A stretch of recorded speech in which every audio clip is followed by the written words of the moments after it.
কামাৰহাটৰ প্ৰতাপগঞ্জ বজাৰত উত্তাল প্ৰতিবাদ বৰুণডাঙ্গা গাঁও পঞ্চায়ত কাৰ্যালয় স্থাপনক লৈ আছে প্ৰতাপগঞ্জ বজাৰত উত্তপ্ত পৰিস্থিতিৰ সৃষ্টি হয়। পঞ্চায়তৰ 10 গৰাকী সদস্যৰ ভিতৰত 8 গৰাকীয়ে প্ৰতাপগঞ্জ বজাৰত থকা চৰকাৰী ভূমিত কাৰ্যালয় স্থাপনৰ দাবী জনাই লিখিত ৰূপত জিলা আয়ুক্তলৈ প্ৰেৰণৰ প্ৰস্তাৱ গ্ৰহণ কৰে। কিন্তু সচিবৰ গোপন বুজাবুজিৰ ফলত কাৰ্যালয় কমলাচৰত স্থাপন হ'ব বুলি জানিব পাৰি স্থানীয় ৰাইজে তীব্ৰ ক্ষোভ প্ৰকাশ কৰে। আজি সভাত উপস্থিত সদস্যসকলে আৰু ৰাইজে স্পষ্টকৈ মত প্ৰকাশ কৰে যে বৰুণডাঙ্গা গাঁও পঞ্চায়তৰ কাৰ্যালয় বৰুণডাঙ্গাতে স্থাপন হ'ব লাগিব। শেষত জিলা আয়ুক্তগৰাকীয়ে কিদৰে ব্যৱস্থা গ্ৰহণ কৰে সেয়াহে লক্ষণীয় হ'ব। কামাৰহাটৰ পৰা আছৰাফুল আলমৰ report, north east frontier news. আমি একত্ৰিত হোৱাৰ এটাই উদ্দেশ্য, যেহেতু আমাৰ পঞ্চায়তখনৰ নাম বৰুণডাঙ্গা গাঁও পঞ্চায়ত, সেই বৰুণডাঙ্গা গাঁও পঞ্চায়তখন বৰুণডাঙ্গা গাঁৱতে স্থাপিত হ'ব লাগে বুলি আমাৰ ৰাজ্যত পঞ্চায়তখনৰ এক কাষত পৰি যায়। গতিকে কমলাঝাৰ গাঁৱৰ এটাহে ৱাৰ্ড, তাত আমাৰ গাঁও পঞ্চায়তখনত সংলগ্ন হৈ আছে। বৰুণডাঙ্গা গাঁৱত হ'লে আমাৰ মিডিল স্তৰত হ'ব। সেই বৰুণডাঙ্গা অঞ্চলত য'ত খাট জমিন আছে তাতে হ'লে আমাৰ ৰাইজৰ কোনো আপত্তি নাই। সমূহ দফৰপুৰ বৰুণডাঙ্গা ৰাইজে আমি পঞ্চায়তৰ অফিচৰ পঞ্চায়ত কাৰ্যালয়ৰ স্থাপনক লৈ যোৱা 27 জুন 2025 তাৰিখে আমি জানিব পৰা মতে পঞ্চায়ত বডি বহিছিল।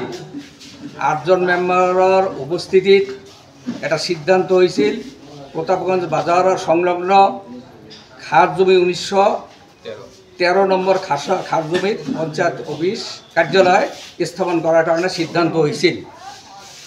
তেতিয়াই সেইদিনাই পঞ্চায়ত সচিব মহোদয়ে সময়ৰ অভাৱত প্ৰস্তাৱটো লিপিবদ্ধ কৰা নাই বুলি জানিব পাৰিছোঁ। এতিয়া আমি গম পালোঁ এইখন পঞ্চায়ত কমলাঝাৰ সংলগ্ন এখন ঠাইত য'ত মাটিৰ অভাৱ, অলপ মাটি আছে, সেইখিনি ঠাইত পঞ্চায়ত কাৰ্যালয় কৰাৰ কাৰণে বিবেচনা কৰাৰ কাৰণে পঞ্চায়ত সভাপতি মহাশয়ে অপচেষ্টা কৰি আছে। আমি সমূহ ৰাইজে একত্ৰিত হৈ আজি সিদ্ধান্ত লৈছোঁ আৰু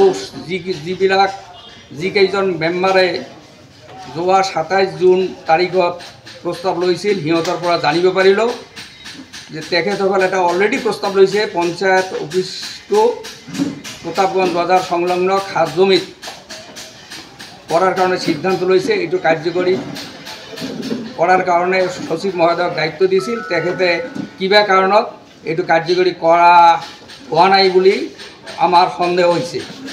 গতিকে আমি সমূহ ৰাইজে একত্ৰিত হৈ জিলা উপায়ুক্ত মহোদয়, মাননীয় মুখ্যমন্ত্ৰী চাহাবৰ জৰিয়তে তদন্তক্ৰমে পঞ্চায়ত কাৰ্যালয়টো প্ৰতাপগঞ্জ বজাৰ সংলগ্ন খাট জমিত কৰাৰ কাৰণে আবেদন জনাইছোঁ। অনতিপলমে এইটো কাৰ্যকৰী কৰাৰ কাৰণে বিভাগীয় ঊৰ্ধ্বতন কৰ্তৃপক্ষ তথা পঞ্চায়তৰ মন্ত্ৰী, অসমৰ মুখ্যমন্ত্ৰী আৰু জিলা উপায়ুক্ত মহোদয়ক অনুৰোধ জনাই আজি আমি সিদ্ধান্ত গ্ৰহণ কৰিছোঁ। এই সিদ্ধান্ত কাৰ্যকৰী কৰাৰ কাৰণে অনুৰোধ জনালোঁ।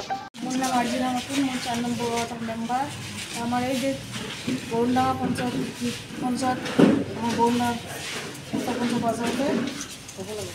সদস্য আকৌ যে আমাৰ ইয়াতে হ'ব লাগে। মই বৰুণডাঙ্গা গাঁৱৰ স্থানীয় বাসিন্দা। আমালোকে শুনিব পাৰিছোঁ যে আমাৰ পঞ্চায়তটো কমলাঝাৰ বুলি এটা এলেকাত হৈ আছে। কিন্তু আমি বিচাৰোঁ অত্ৰ এলেকাৰ আমি ইয়াত বহুত দিনৰ পৰা হিন্দু মুছলিম চবেই মিলা প্ৰীতিৰে ইয়াত বসবাস কৰি আছোঁ আৰু আমি বিচাৰোঁ যে মিলা প্ৰীতিখন যেন আমাৰ ঠিক থাকে। আমাৰ গোটেইখিনি মানুহ ইয়াত যিমান মানুহ দেখা পাইছে আপোনালোকে গোটেইখিনি মানুহ একেলগে আহিছোঁ যে পঞ্চায়ত অফিচটো আমাৰ ইয়াতে হ'ব লাগে, আমাৰ বেলেগ ক'তো যাব নালাগে। ইয়াত হিন্দু মুছলিম চব কাষ্টৰে মানুহ আছে, কোনো ধৰণৰ আমাৰ ইয়াত অসুবিধা হ'ব।